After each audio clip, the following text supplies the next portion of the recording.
What's up, guys? I'm here just to speak on behalf of just the day it's been and where my mind is right now. And it's been crazy. It's sad. It's terrible. It's a horrible way to wake up this morning. And I'm gonna just say, Kobe meant a lot to me and the rest of the world globally, internationally, because as far as my own view, he's the one that got me into basketball, the NBA in general. You go back down the line, and I was a Kobe fan before I was a Laker fan. And honestly, where I am today, as far as my love and interest and passion for the game of basketball, all comes back down to Kobe and what he did for the game as a whole. So it was a tough day for me. Rest in peace to Kobe Bryant, his daughter Gigi, and my prayers and condolences go out to Vanessa, Natalia, Bianca, and honestly, I forget the youngest daughter's name, but my prayers and wishes go out to them. Everyone else involved in the helicopter crash, my heart, condolences, prayers go out to you and your families. I don't want to make this long or anything. I just wanted to get something out there just to clear the air, man. It sucks. It really does, but I think I've gotten a lot of the tears out of me. So honestly, when I first heard the news, it was like I was laying down sleep because I had a work shift and I got off at 5 in the morning here in LA, and I'm asleep. And I don't have basketball practice. I don't have class, anything. It's Sunday. So I'm going to sleep, and then my phone starts ringing. And I like to use my headphones at night.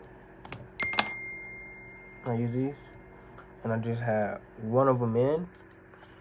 And when my phone rings, the headphone rings too. So I'm laying there, and I hear my phone ring. And I look at the time. It's like 12:40 something, 12 something, and I'm like, I just got off work at 5 o'clock, and I saw it was my dad calling me, and I'm like, I'll call him back when I wake up.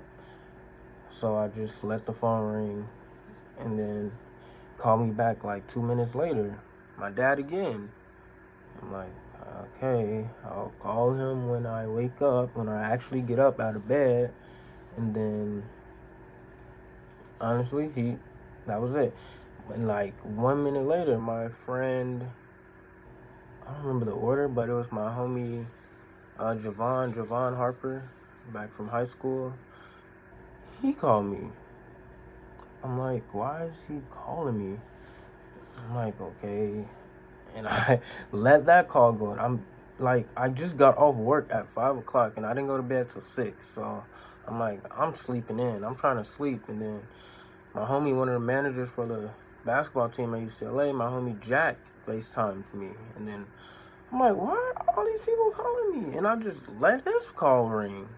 So I'm like, man, I don't care. I'm not trying to talk to nobody right now. Then my brother Kavan calls me. And I'm like, okay, something happened. In my mind, I'm thinking like, well, what happened? Like,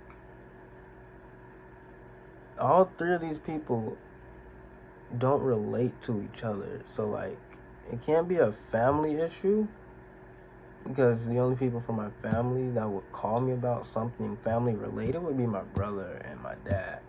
But like, my homie from high school and one of my homies up here at UCLA called me, and I'm like, they don't relate to anything that's personal or family related, so why would they call? And I'm thinking like, so I'm assuming something happened. Now I'm just preparing myself for what? Like, I genuinely have no idea what could have happened for these people who are all I know them all, but I associate them with different parts of my life, and like they don't all fit the same group. So it's like couldn't have been something that happened in high school to someone in high school. Can't be a family thing. Can't be a UCLA thing. Like all these people are different. Like they don't connect to each other. They connect to me. So I can't even wrap my mind around what it is. And I answer the phone when my brother FaceTimes me, and he's like, he just comes out and said, Kobe died. And I was in disbelief. Like, I really didn't believe it. So I'm like, what are you talking about? And like, Kobe died. He died in a helicopter crash. And then whenever someone breaks news to me, like when LeBron when he signed with the Lakers, my first instinct is to go to either social media or Google search the name, because if it's something big like that, it'll be trending. So I go to Instagram, and there it is, Kobe, helicopter crash in California. It was just a rumor though. When I read it, it was just a TMZ rumor. I'm like, there's no way. Then I just kept seeing it and kept seeing it and kept seeing it. And then someone else texted me. Another person texted me. People start hitting me up on Snapchat, and I'm like, okay. And that was it. Like, that's how I found out. And it didn't hit me. I'm like, I'm cool, I'm okay. I talked to my dad on the phone, I'm okay. People start texting me, I'm telling them I'm good, okay, thank you. But then I started watching at the time when it first came out, there was nothing like no ESPN, no not TNT, no FS1, none of the sports broadcasters had said anything, because it's the weekend and they're usually not on air or anything early in the morning where they could break some breaking news and it'll be out there like that. It's Sunday, so there was nothing really being talked about. So then after a couple hours go by, then I'm on YouTube and I'm scrolling. I mean, I already know it happened, but then I start seeing Stephen A. Smith pop up, Jalen Rose, NBA Game Time, because there are games going on today. People are playing in their 24-second shot clock in honor of Kobe, and it was crazy. But then I watched one of I think it was NBA TV, the Game Time pregame show, and I don't know who the lady was, but I had just eaten some noodles and trying to get my mind off things and watch some shows. But I just happened to be scrolling on Instagram or YouTube, and I saw her video, and she just started breaking down. Like, she was talking, and she was holding it in really good, and then you could hear it in her voice, and I feel like when she heard it in her voice, she couldn't contain it anymore, and she just broke down. And when I saw that, it just took me out, and I had to step out of my room, grab some Kleenex, and take it, and just... I took a hot minute, more than a minute. I was out for like 30 minutes, just letting it all out in the emergency stairwell, just away from everyone, secluded from my roommates, from everyone, just letting it all out. And at one point, I felt like throwing up. Like, I felt sick to my stomach. Like, how could this even be? But it's crazy. Now I'm better.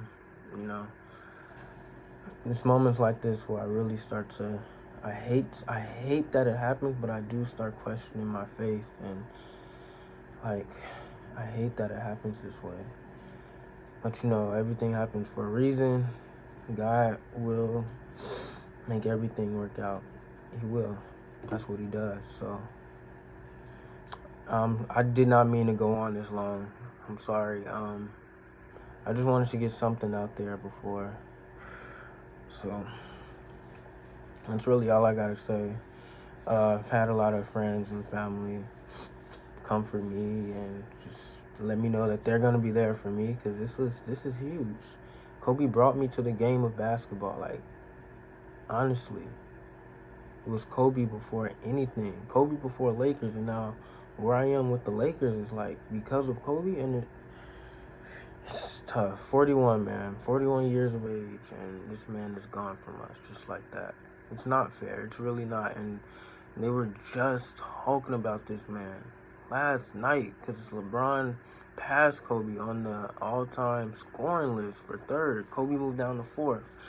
And the crazy part is, the thing that touched me so much was that on Twitter and Instagram, Kobe's last post on Instagram and tweet on Twitter was him paying homage and respect to LeBron for passing him on the third all-time scoring list and telling him to keep going, move forward. And Kobe, being Kobe, was very humble about it. And he supported him. He respected him for that. And it's like he passed the torch down to LeBron right before he moved on. So y'all can get any tears out of me. I let all that out. So I'm going to just leave it here. It's been a long video. I'm sorry. But much love, much respect. I know I have not made any videos in almost a year, 6-7 months, I don't know. But this is it, man. I'm sorry. It sucks that these are the terms that I'm coming back to you guys on. But let's just try to move on from this and just keep our heads clear, up, and focus on what's next. It's hard to move on from something like this. And it's not fair that it happens to people like this, but we gotta move on. And to Vanessa, I know you're not watching this, but I'm so sorry. I'm so sorry. I don't even want to go into details on why I'm so sorry, because you know why I'm sorry, and we just gotta move on, guys. Life is short, and it's nothing to be played with. Make the best of every moment. Tell everyone you love them. That's one thing I don't do enough, is tell people I love them. But then you'll figure out that it's too late and they're already gone. I don't deal with too many, I won't say I won't, but I haven't dealt with too many deaths in my personal family. So it hasn't hit me as far as death goes. But we just got to keep moving forward and let's just make the best of the situation. It's hard to do, but it's what we got to do, man. So I just wanted to come out and put something out there for you guys. Tough crowd, tough day to be a Laker fan. Not even a Laker fan, just to be a basketball fan. It's just tough. So may Kobe rest in peace, rest in heaven, rest well. May his daughter rest well. May the pilot of the helicopter rest well. May everyone involved, the families that are hurting from this, please all rest well. And to that, I just want to finish things out and say thank you guys for watching, listening, and hopefully next time we see each other, we're not under these dark, gloomy circumstances, and we can just keep going, man. But until next time, thank you.